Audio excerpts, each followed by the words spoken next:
नमस्कार मित्र लोग। हमारा नाम मुकेश त्रिपाठी कोटहीमाई 6 से।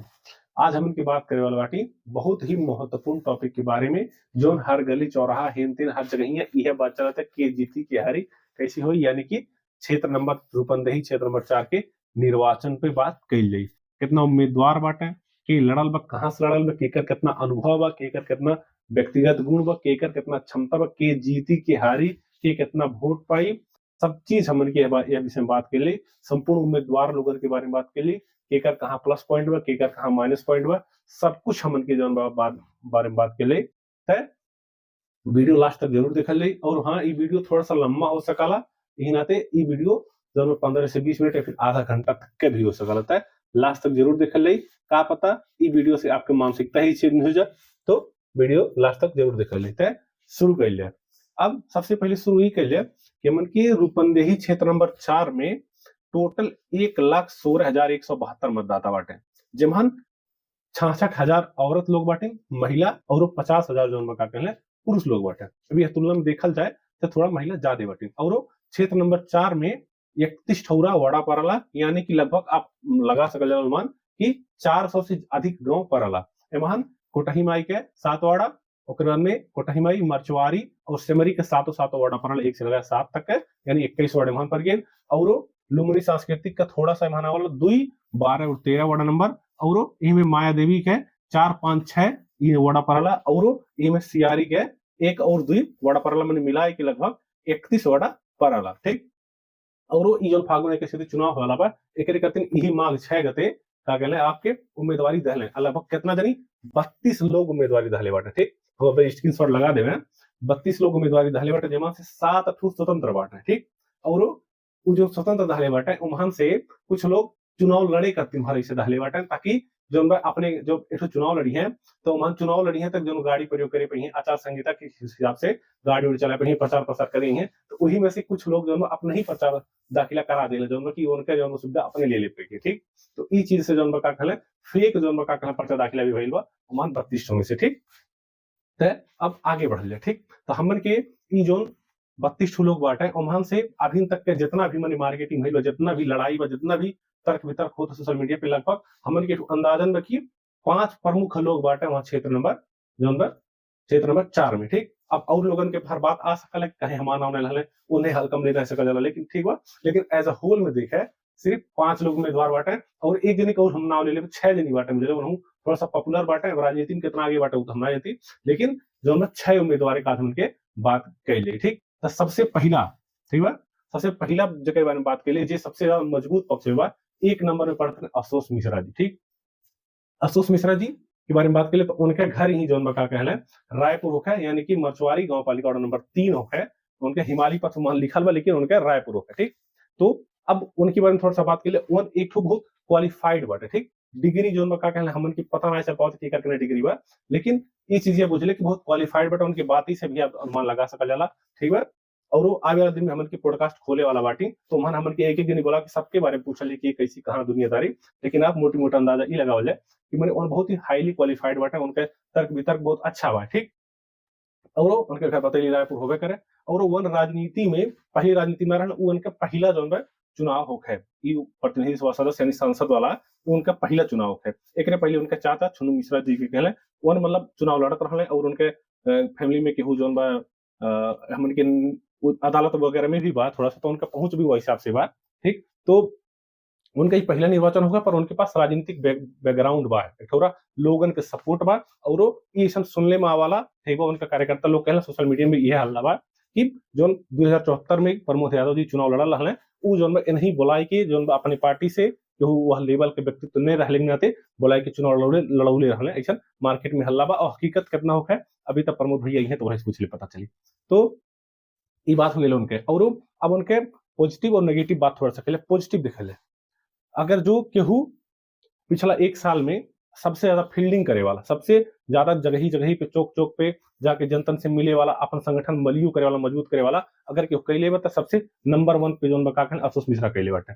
काहे कि उन पिछला 1 साल से चुनाव नहीं रहा है, तब्बे से उन जोन हर एक गांव में जोन बा अपन संगठन विस्तार करत रहे, सबसे लोगों से मिलत जुलत रहे हैं। ये चीज जोन बा हर जगह ही लगभग रूपंदेही क्षेत्र नंबर 4 के हर जगह ही उनके उनक नाम बा। और लगभग हर एक गाँव में जोन बका के उनकी लोग पहचानते बाटे, ठीक, और वो अच्छा ठू छवि के भी नाते पहचानत बाटे, काहे कि उनका भी केहू भी कोनो किसी से न सामाजिक संजाल में या फिर न कोनो मुद्दा में कोनो चीज में भी उनका कौन पड़ना बाटे, तो थोड़ा सा उनके जौन बका के ई पक्ष मजबूत बा। और हमन के दो चार गांव जहां हमन जाइला पूछले बात पता भी चलला, लोग हर गांव में लगभग इनके कुछ न कुछ ज्यादा वोट भारी संख्या बटले बा, काहे कि जनता जौन बा हमन के लगभग 35 साल हो गेल हुई है निर्वाचन देखत देखत, जनता थोड़ा सा होशियार हो गेल बा ओकरन में, जनता युवा प्लस पढ़ल लिखल सोच के व्यक्ति खोजत बा, ठीक, तो यही नाते विकल्प के रूप में आशुतोष मिश्रा आइले, बढ़िया छवि भी बा, प्लस जौन बका कहले ठौरा राजनीतिक बैकग्राउंड भी उनके पास बा, और उनके पास धन संपत्ति वगैरह बा जो खर्च करी है। हालांकि एक ठू चुनाव में या फिर प्रतिनिधि सभा सदस्य के सांसद के चुनाव में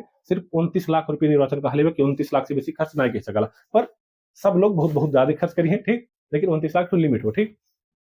तो और इनके जीते वाला पॉइंट तो बदले। अब एठो उनका नेगेटिव पॉइंट हमका बताओ थे, उनका नेगेटिव पॉइंट ई बा कि इनके पास माने इनके पास जो पार्टी के सपोर्ट बटले बा, लेकिन इनके जो पार्टी आपकी जो जनजी वाला आंदोलन भइल है वो पार्टी के हिसाब से कांग्रेस एमआलए और माओवादी के बहुत खराब हाल हो बा, जनता जो रुचि नहीं करत बा, थोड़ा सा पार्टी प्रभाव ई बा। और एक चीज और का बा कि थोड़ा सा रुक रहे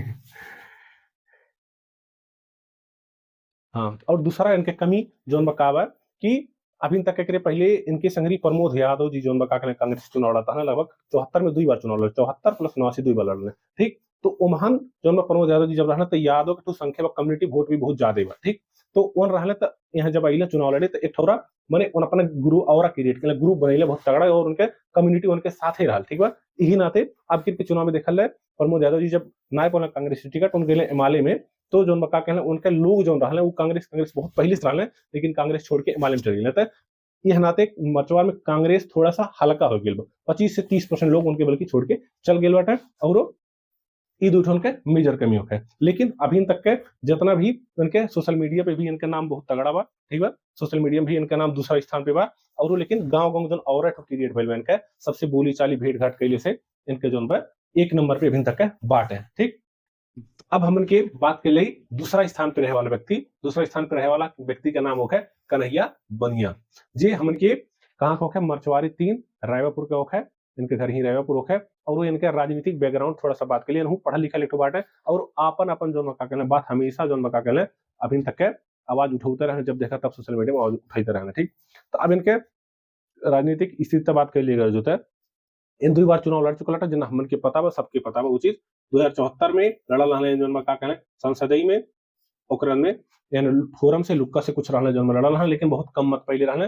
और दूसरा इन जो 2079 में चुनाव लड़ल रहले विधायकी में रूपंदेही क्षेत्र नंबर 4 के खास है, ठीक, वैसे विजय भी भइले जो शर्मिला शुक्ला संग लड़ल रहले साइकिल से, ठीक। लेकिन आखिर के चुनाव में उनका भइल कि वन राजीनामा दे के जो का कहले विधायकी पद से आखिर यहाँ घंटी से राष्ट्रपा पार्टी से चुनाव लड़ता है, जो उनकी बालिन का पार्टी रवि रामछानी पार्टी होगा। और एकदम जब देखा तब जो सोशल मीडिया में कन्हैया बनिया घंटी घंटी घंटी घंटी बा एकदम पूरा लहर में, अगर जो सोशल मीडिया से अगर जीत एक रहे शायद कन्हैया बनिया अजय विजय हो गई बाटे, ठीक। अब इनका पॉजिटिव बात और नेगेटिव बात में थोड़ा समरी जो मैं चर्चा कर ली कि इनका है जीत सकेला काहे ना जीत सकेला, ठीक बा।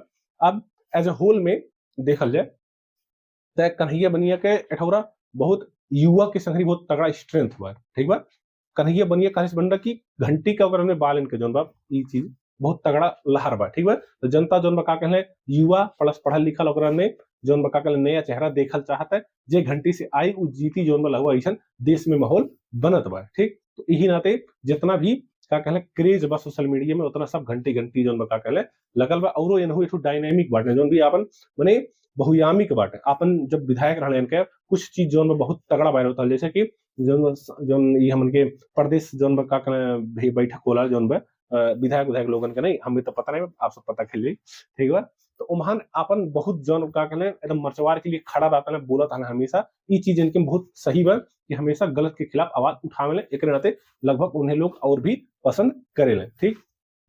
ये इनका प्लस पॉइंट हो गया। और दूसरा प्लस पॉइंट इनका का हो कि घंटी के संग ही लड़ल बाटे, घंटी माने होगा बालन का पार्टी, लोग बालन के प्रधानमंत्री बनल देखल चाहत बाटे, यही नाते घंटी के तरफ झुकाव बा। बल्कि कुछ लोग तो ऐसा बाटे कि जे घंटी के घंटी के जाना लग कन्हैया बनी जन्म नहीं करल, लेकिन वही के नाते इनके जौन सपोर्ट करत रहे तो बहुत तगड़ा सपोर्ट मिले था। और घंटी के भी लगभग हर गांव में जहां जहां युवा बाटे जो शिक्षित हुआ बाटे जो परिवर्तन चाहता है, जो बाकी के नेता लोगन केहू मन नहीं पा होता है, जो जेकरे लिए घंटी ठौरा एकमात्र विकल्प बा।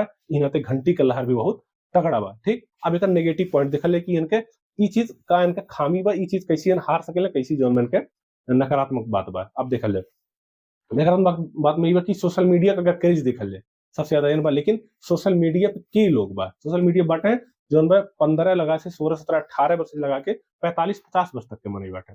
और ऊपर वाले जो 20% जोन बा मतदाता बाटे 1,16,000 में लगभग 20,000 जो मतदाता बाटे जब मोबाइल नहीं चलावलते तो बारन की जनता ने बट आगे इंटरव्यू ले लिया जाएगा जगह पूछ के अब बारन की जाने लगा नहीं वो हम कहाँ जाएंगे बारन के की हो बारन हम तो जनता नहीं करती। ठीक बा, तो ई सोशल मीडिया पे इनका ज्यादा प्रभाव बा।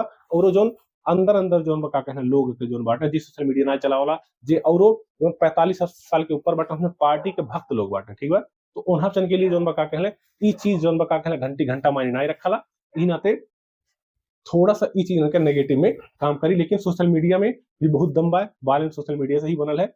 आशा कैले कि इनके भी जोन बा होई उज्जवल हो। और इनका प्लस पॉइंट भी है अगर सब युवा लोग मिलके अगर जो आ जाते बाटे चुनाव तो जन सपोर्ट करे तो ना हो सके घंटी विजय भी हो जाए, अफसोस जी के पिछाड़ दे। ठीक, अब तीसरा नेता के बारे में बात कर ले। तीसरा नेता माने कि हमारे हिसाब से तीसरा पे रहे वाला नेता की बात कर ले तो तीसरा पे रहे वाला नेता है प्रमोद यादव जी। ठीक, अब प्रमोद यादव जी के बारे में पहले थोड़ा सा बुझल है। हम पहले ही कहली है कि जो हम सबके पता कैली कि मैंने पढ़ाई लिखाई की कितना कैली बा, लेकिन पता ना चल पौले हाल विकल्प सिर्फ एक हो गया कि उन्हें पूछा तब पता चली, इन नाते हम केहू से पता नहीं कैली। और हम पहले ही कहले कि हमने क्या पॉडकास्ट खोले वाला बाटी और हम सबके जो पारी पारा बोला कि हमने सबके बातचीत के लिए सबसे पूछले कि कर कहाँ कैसी दुनियादारी। ठीक, तो अब वीडियो पे हरा हो जाए तो यही नाते अब प्रमोद यादव जी के बारे में बात कर ले तो इनके राजनीतिक करियर बहुत पहले से ना बा। ठीक, इन जो इनके घर होखे बेलराई कहले जो धकधई लगे ठो गाँव बा। ठीक, रोहिणी गांव पालिका शायद पड़ाला कि उन सतिया होकर कुछ ऐसा होकर देखिए पर आप कमेंट कर दिए अगर कुछ गलती नहीं करा तो मुझसे। तो बेलराई एठो गांव पड़ला धकधई किनारे उनका भाई सनोज यादव है जेगे एठो मेयर भिराल पूर्व मेयर भिराल है।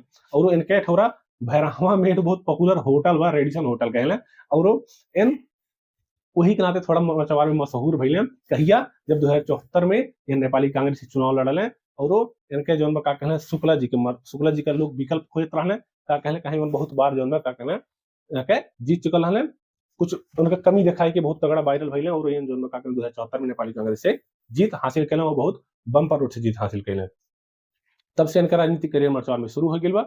अब इन मरचवार में काहे चुनाव लड़े हम कबो फिर बताइबा आपके। ठीक बा, उन्हें पूछल कबो न कबो अगर बातचीत चली तो इन नाते अब इनका 2074 से इनका करियर शुरू भइल। और इन तब 5 साल रहले कुछ इनके काम बहुत भइल बा, जैसे कि एठोरा रोड जो इनके पालम बन के लाल है सोशल मीडिया में हल्ला बा रियलिटी तो बाद में पता चल गई।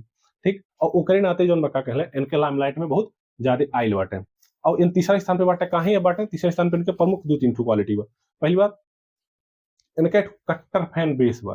ठीक बा, कट्टर फैन बेस माने होला कि ई देखल है बिन कांग्रेस से टिकट ना पाले एमआलएम गइल है, लेकिन उनका जो 30% उनका 7 लोग रहना है जो कांग्रेस में सपोर्ट करता है वो 30% कांग्रेस के छोड़ के चल गए। ठीक है, 30 से 35% कह सकल आधो कह दे तब वो गलती ना आएगा छोड़ के जो एमआलए हो गए। ठीक, तो उनका कट्टर फैन बेस बटल ही बा।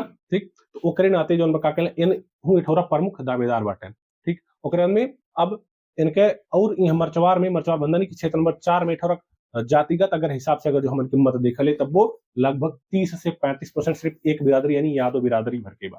ठीक बा, तो उमहन से अगर जो उनका कम्युनिटी के अगर सब इकट्ठे हो जात बाटा मान लिया जाए। ठीक बा, जैसे 2-3 दिन लड़ा 4-5 दिन लड़ल बाटे थोड़ा सा वोट सब काटी, लेकिन अगर इकट्ठे हो जाइए तो इनके जीते की संभावना बहुत तगड़ा हुई। लेकिन अब देखल जाए कि कहाँ कितना वोट पावला, लेकिन फिलहाल के लिए इन्हू 3 नंबर पे बाटे और हो सके इन्हू जन्म लड़ाई बहुत तगड़ा रही है। अब इनका नेगेटिव बात देखल जाए कि कहीं इन जब तीसरा स्थान पे बाटा कहीं इन हार सके चुनाव। इनके जब इन चुनाव जीतना 2074 में ठीक है नेपाली कांग्रेस से, तो अब इनके बात सुनने से हिसाब से कब्बो भी तक कना लगल कि इन्होंने कैसन बाटा है। लेकिन इनके जो आसपास के लोग बाटे इनके संगरी जो रहे ठीक है उन्हें चल के थोड़ा भाषण शब्द प्रयोग होला रंगदारी कहले। ठीक बा, वो चीज बहुत ज्यादा देखे गई इनके ना इनके जो आसपास के लोग रहे। अब फिलहाल एक चर्चित में हुई है एक बाइक चोर के हुआ जो एग्जाम्पल ले सकल जाला। जब देखा तो उनके संगरी आप फिर बहुत लोग मतलब जब इनके पालम भइल तो एक दो ठोर वीडियो देखल गई हो कि रोडवा पर से पुलिस के सामान में खदिया ले जाता ही तमाम चीज मैंने सोशल मीडिया में बांट। ठीक बा, ई सब चीज देखे कि लोग जो अन्य लोग रहे ये चीज थोड़ा सा इनके नेगेटिव फील करा काहे कि लोग जोन बका कहले अब ये अपने मुंह से कबो जहां जाइए तहां चाची भैया भौजी कहबे करिए, लेकिन इनके जो आसपास के लोग बाटे वो थोड़ा सा नेगेटिव प्रवृत्ति के बाटे। यही नाते इन जोन बका कहले इनके वो किस्म से लोग अब उनके ध्यान से निकाल डाले बाटे कि जोन बका कहले नहीं वोट देबो, इन्हें सबके वोट देबे कि इन्हें वोट ना देबे, रंगदारी करावले मन में ठोरा उनका मानसिकता बनल बा। ठीक। अब दूसरा चीज, दूसरा इनका जो नकारात्मक बात ई बा कि इन हार सकेले। दूसरा ई बा कि पहले लड़ल है तो नेपाली कांग्रेस से लड़ल है। कांग्रेस माने कि एठू बहुत मजबूत पार्टी अभिन भी बा मचवार में, ओकरा में नेपाल भर में जो एकर बटले बा सत्ता अभी तक घंटी उंटी आओ तो थोड़ा सा लहर बनत है, लेकिन नेपाली कांग्रेस के ठू बहुत तगड़ा सिस्टम बा। ठीक बा। ओकरे नाते जब एन आइले मचवार में केहू बढ़िया से लड़े वाला नहीं रहल, अष्टभुजा पाठक के सांसद में लड़ता है, बस वही नाते वो उनके बहुत दमदार नेता नहीं रहना, यही नाते शुक्ला जी उन्हें हरा देता है हमेशा। ठीक बा। जो यही नाते जब आइले तो नेपाली कांग्रेस के वर्चस्व बढ़ा, लेकिन अब उन फिलहाल अभी नेपाली कांग्रेस में नाई बाटे और एमाले में लाटे। एमाले में कुछ लोग बाटे बाबू सप्लाई लोग बाटे या फिर और भी तमाम लोग बाटे जे सपोर्ट कराला, लेकिन अब वो अपन अपन घर छोड़ के जब दूसरे यहीं से लड़ब माने हो गया कि उनके वो पूरा पूरा लोगों ने सपोर्ट नहीं करी है। और प्लस यादव बिरादरी जो हम कहले कास्ट वाइज अगर देखल जाए तो भी लोग लगभग 30 से 35% बाटे, जो ज्यादातर जो बका कहले जातिगत मनी लड़ल बाटे, 4-5 जनी लड़ल बाटे। ठीक। तो वो हिसाब से भी इनके 2-3 ठुई पर जो है हारने की संभावना रही। अब चौथा व्यक्ति के बारे में बात के लिए तो चौथा व्यक्ति होके सर्वनाथ शुक्ला और चिप साहब। ठीक। अब ये जोन लड़ल बाटे छाता से यानी कि जसपा से। फिलहाल एकरे पहले जोन बा अब तमाम किस्म के पार्टी उटी मनी चेंज केले बाटे, लेकिन फिलहाल ओकर बात के लिए एकरे पहले भी रिसेंटली भइले साइकिल से लड़ता है लोकतांत्रिक समाजवादी पार्टी लोसपा से लड़त रहले, जेकर साइकिल चुनाव चिन्ह है। और अब साइकिल और छाता जो मिलके एक नया पार्टी बनैली है जेकर नाम होगा जनता समाज पार्टी जसपा छाता उपेंद्र यादव पार्टी हो। ठीक। अब यहाँ से ही चुनाव लड़ते इनके उम्र लगभग 75-76 करीब हो गई बा। 75-76 में लगभग 7 बार चुनाव लड़ते, 35 साल से चुनाव लड़त बाटे, अपने मुहे कहना मुंह का बाटे। और शिक्षित में योग्यता में इनके कितना के हुआ गे ना, अनुभव में इनसे ज्यादा के हुआ गे ना। इनके घर जोन बा हमन के जीना होके जीना खाद के समरी माई गांव पालिका में पड़ा जीना। ठीक। आप जाए ले तो वहां आपके बॉर्डर किनारे जीना गांव मिल जाए, अच्छा गांव बा, बढ़िया गांव बा और धन संपत्ति में पुरान जमींदार होके। ठीक बा। फिलहाल भैरवा विवान के काठमांडू घर बा, माने राजनीतिक इनका जो बैकग्राउंड बा अपने दम पे थोड़ा किला गढ़ले बाटे जोन बा। ऐसा कैसा गलाला सबसे अगर जो बच्चा नाम जानत हुई तो इनके नाम चाहे सोशल मीडियम के हो चाहे ना हो, चाहे जो का कहले 15 वर्ष के लड़का हो चाहे 16 वर्ष के चाहे 90 साल का पुरानी हो, वो चीफ साहब माने जानत हुई सर्वनाथ शुक्ला की हो है। ठीक बा। तो अभिनव इनके जो बहुत ही अच्छा जो का कहले अटवा छवि बा। ठीक। तो अब इनके जीते की संभावना देखल जाए, प्लस पॉइंट का देखल जाए। इनके प्लस पॉइंट ये कि इनके व्यक्ति कमैले बाटे। ठीक बा। यार आज तक का ऐसा कौनो भी केस में नहीं पकड़े कि जहां भ्रष्टाचार करत हो या फिर केहू से कहले हो कि रुपया दे दे, ऐसा न्यूज आज तक कबो अइले ही नहीं बा। ठीक। तो ई इनके प्लस पॉइंट हो। और जो जसपा की पार्टी मिलल बा और लोसपा पार्टी दूठ मिलके एक भइल बा, ई दुई पीछे मरचवार बहुत पुरान जन्म पार्टी होके तो इन नौन का थोड़ा वोट अपने में 55,000 अगर वोट मार ली तब 10,000 वोट तक पार्टी भर के बा। और जो शुक्ला जी के अपने व्यक्तिगत वोट बा उ तो बटले बा। और अगर जो नेता वाइज सबसे तगड़ा उम्मीदवार अगर व्यक्ति भर में अगर करा ले सोर्स पावर हमें लगला सबसे ज्यादा शर्मिला शुक्ला के ही होई, ऐसा लोगन के मानना बा, हमार भी ऐसा मानना बा। ठीक बा। तो ये नाते लोगन के दिला में अभी भी बहुत ये नहीं बाटे कि बाटे, लेकिन अब ये चीज इनका प्लस पॉइंट होगा कि मेरे लोगन के दिल में भी बाटे, बच्चे से बुरे सबके दिल में बाटे। अब इनके नेगेटिव पॉइंट देखल लगा। इनका नेगेटिव पॉइंट ई बा कि जैसे सबसे ज्यादा 3 बार शायद नहीं जीतल बाटे, आज 7 बार लड़ले में 3 बार नहीं जीतल बाटे, 15, 16 साल 17 साल नहीं राज कैले बाटे। अब मरचवार में जोन कैले बाटे लगभग ज्यादा से ज्यादा काम नहीं कैले बाटे। ठीक बा। लाइन हो गई ओकरा में कुछ रोड पुरान रोड जोन बनैले रहले और नहर उहर सिंचाई सुविधा नहीं ले मनी मरचवार में जितना मनी अभी तक हमन के विकास देखल जाता है ई जोन बा ए नहीं कॉलम भइल बा। ठीक बा। लेकिन थोड़ा सा नेगेटिव ई बा कि लोग जैसे आशा जो उनके आशा रहल है। ठीक बा। वो लोग आशा पे जोन बा का जोन कहले वो आशा के हिसाब से इनके जोन बा का बहुलेता नहीं बा। ठीक बा। जैसे हम जन नेता के काम होकर अगर एक नेता चाहे तो देश बदल दे, एक नेता अगर चाहे तो 10 में से 10 काम करी। ठीक बा। तो लोगन का आशा रहल कि 10 काम करें, लेकिन जो मरचवार का आवश्यकता प्रमुख मुद्दा कैले लेकिन जो हिसाब से जनता सोचता वो हिसाब से नहीं कैले, यही नाते मनई और रुष्ट बाटे। तो इनके एक नेगेटिव पॉइंट हो। और दूसरा इनके जो लोगन में ना हो तो प्रचलित बा, लेकिन लोगन में ई बा कि सबके जो जितने के बाद सबके मतलब जैसा ठोला नेता नहीं सबसे मिले जाए, अपने लोगन में समस्या बुझाया जाए। ठीक बा। तो इनके जब का कहले कुछ परला मनी इनके जो बा ऐसा हल्ला बा कि अगर कोनो काम पर से तो ऐसे डायरेक्ट भेट नहीं की पीवा करे कोई तो मनी ज्यादातर काठमांडू रहे कहीं नहीं पे बजली भेट और अगर तुमसे कोनो भेंट करे तो इनसे छोट छोट व्यक्ति जेबा उनसे पहले संपर्क करा तब तोहार वहां आदेश पहुंची हम डायरेक्ट कनेक्शन नेता से ना आईबा ई नाते लोग और भी रुष्ट हो गेले और उन लोगन के ठोर मानना बा कि जितना इनका पावर में जितना इनका सत्ता में जितना इनके दमखम अगर उतना कैल होता तो मर्चवार स्वर्ग हो गेल लेकिन वो हिसाब से जो मैं इनका हो नहीं पावत है ठीक ये हो गेल और एक चीज हर लेके आप देखल इनके अच्छाई मने इनके नेगेटिव पॉइंट आउट देखल है कि इन जोन का कहना है आखिर ऐसा भी कहीं कहीं इनका हले बाटे जो सोशल मीडिया में बतावा नहीं वायरल भी होला कि जोन में अब हम चुनाव ना लड़ब हमारा आखिरी चुनाव लड़ब ओके एक दो बार से कहत कहत मने आवत बाटे जनता में यह प्रचार बा तो एक नाते जोन का कहना उन्हें ये लोग भी थोड़ा सा लोग भी विश्वास कम कम करके धाले बाटे कि अब हमेशा ऐसे कहे कि चुनाव ना लड़ब आखिरी चुनाव हो फिर जन में चुनाव लड़ जाता है तो एक नाते लोग जोन का कहना थोड़ा सा इनके नेगेटिव पॉइंट ई जोन हुआ तो यही नाते लोग जो इन्हें भी मानना पड़ा था ठीक अब बात कर ले पांचों उम्मीदवार के बारे में पांचों उम्मीदवार माने हमन के ओखे कि भूपेंद्र यादव जी अभी लड़ल बटन लाउड स्पीकर हर छाप से जो उनकी जनमत पार्टी होके सीके राउत वाला पार्टी होके जन्म इनके घर जो उनका कहले वहां श्रीनगर इनके घर होगा धगही के किनारे तो श्रीनगर गांव बा वही इनके जो परमानेंट एड्रेस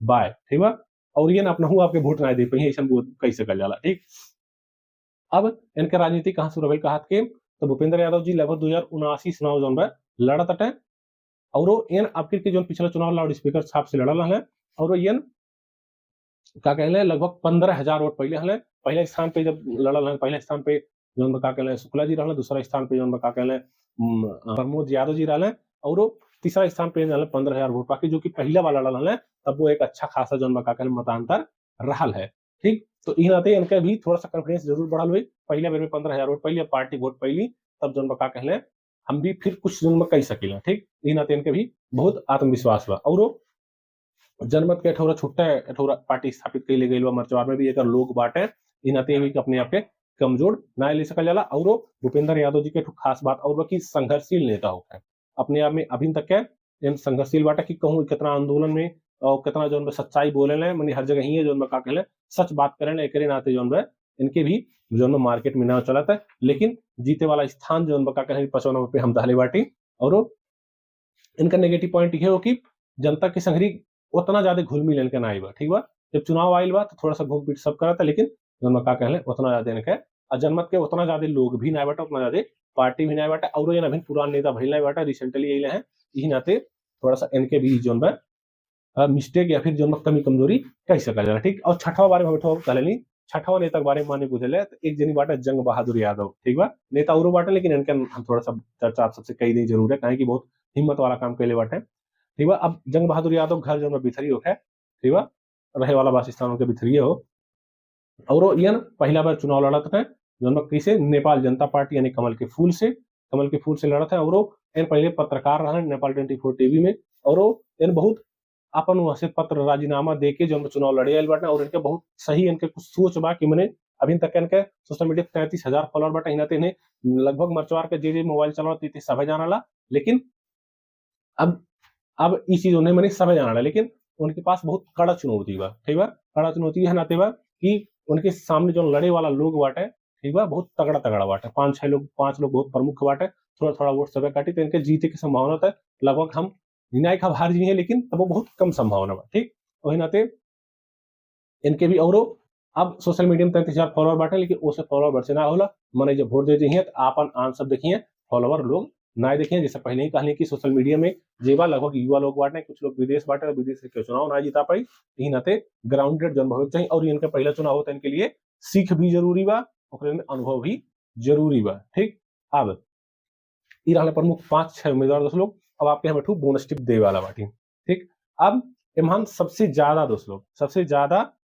अगर जो एक चर्चा चलत बा कि कैसी वोट दिए जाए देखल दोस्त लोग जनता कंफ्यूज बा के वोट दे कि बढ़िया में के बेकार बहुत कंफ्यूज हो जो लोग ठीक बा तो हम एठो कंफ्यूजन आप सबके मिटा दें कि अब की आए वाला चुनाव में हमन के 2 वोट करे के मिली ठीक बा एक प्रत्यक्ष कोनो भी लोग के देख के कोनो पार्टी वोट करे रही और दूसरा जो समानुपातिक तरफ वोट करे के रही समानुपातिक माने कि पार्टी के कोने ठोरा वोट देवे के रही ठीक तो यही नाते नेपाल भर में जो का कहले बालन के 50% से ज्यादा लोग ये चाहते हैं कि बालन प्रधानमंत्री बने ठीक बा, बोचन से बूढ़ा सब चाहता कि बालन प्रधानमंत्री बने, ठीक बा। तो पहिला के लिए लड़ाई बा, पहिला जो वोट दी प्रत्यक्ष तरफ ओकरे लड़ाई बा। दूसरा वोट अगर हमारा सजेशन माना ले या फिर सबका सजेशन माना ले तो दूसरा वोट आपके लिए टेंशन वाला बात नहीं है। दूसरा वोट आप जो अपने पसंदीदा पार्टी पे मार सकले नहीं। ज्यादातर लोगन के विचार बा कि अगर बालन के वोट नहीं दी तो कहीं ना दे, अगर सोचला तो आप दूसरा वोट जो का कहला बालन के प्रधानमंत्री बनाए को अगर दूसरा वोट जो आप जो का कहला उपहार घंटी पे वोट दे सकला, ये आपके लिए कोनो दुविधा के बात बटले नहीं है। अगर आप कोनो राजनीतिक व्यक्ति नहीं होगा, पार्टी नहीं हो तब दूसरा वोट वहां दिहले। अब पहला वोट यही पांचों जनी में से आपके जी के बेस्ट लगल तेके तब छनौट कैली, लेकिन अब दूसरा वोट समानुपातिक वाला के अगर दिहेला तो घंटी पर तो बालन प्रधानमंत्री पक्का बन जाए। ठीक, अब ये रह गई ऐसे से बात। और दोस्त लोग अब अंत में हम एक दो बात आप सबसे शेयर करे वाला बाटे कि देखल जाए चुनाव है, चुनाव में 5 साल में, ठीक है दोस्त लोग, जी आपके घरे ना आयल हुई ते ही है 1 महीना में चुनाव में के दौरान आवे वाला बा। आपके घरे रोड नहीं बा, आपके घरे नाली नहीं बा, आप सब मचवार का होला रोज धूर साथ जो भैरहवा जाए लाला नहीं, ये सब चीज याद कैले तब वही हिसाब से वोट दिले कि के विकास के पाए दोस्त लोग, ठीक है ना। हम पहले ही कहली है कि जे अभी तक के आपके चेहरा नहीं देखले हुई ते आपके गोड़े गिरे आई चुनाव में। तो यही नाते अगर वोट के लिए तो बहुत सोच समझ के वोट के लिए, आपन के हो, बढ़ियन के हो, बेकार के हो, केहू के कहले वोट नहीं कैले, जे सही लागी ते के वोट कैले, आपन बुद्धि विचार पूरी आवले। कहे कि अब किर हमन के नेपाल जो का कहले कि बदलाव हो वाला बा, नेपाल में ठौरा परिवर्तन के आशा के किरण दिखल बा। ई नाते अगर जो वोट करत के आपन नहीं बढ़ियन व्यक्ति चुन ले, कहे कि केहू भी आपके घर एक तला से चलना नहीं कराई, आपके घर कमाएगा अगर जो नाई सुविधा तो केहू आपके दुई छाक जो खाना खिया वाला नहीं बा, आपके अपने मेहनत से ही कमाई ले तब 2 टाइम खाई ले। यही नाते आप सबके बहुत हार्दिक अनुरोध बा कि वोट करत के एक बार जरूर सोचल जाई। और आपके हम फिर से कहली है कि अगर आपके ढेर कंफ्यूजन हुई, 2 वोट आपके देवे बा, एक ठो प्रत्यक्ष एक ठो समावेशिक तरफ समानुपातिक तरफ, तो समानुपातिक वाला कंफ्यूजन नहीं हो जाए। अगर आपके मन के तो सीधे सीधे घंटे के यानी कि बालन के वोट दिए ताकि बालन प्रधानमंत्री बने, और बकिया केहू आवे हमन के लगभग वैसे वैसे बा, और ई वोट दे के सोचल समझल जरूर रहता है। वीडियो में फिलहाल इतना ही। अब आगे वीडियो में हमन की बहुत कुछ बात कैले कि कैसी जौन का कहले प्रधानमंत्री बनेले, ओकरा में का कहले के ठीक रही, कैसी कैसी जौन हमन के वोट दे जाए, कै पर्ची होला, सब कुछ हम बताए अगला वीडियो में। तो फिलहाल के लिए इतना ही। और अगर जो हमसे कुछ छूटल हुई, कुछ छुपल हुई, कुछ बोलने में गलती हो गई हुई तो के दिल पे नहीं रही, कहा कि हम भी एक इंसान हो कि हमसे भी गलती हो सकाला। ठीक, तो फिलहाल वीडियो में इतना ही। नमस्कार, धन्यवाद, जय नेपाल, जय मर्चेंट।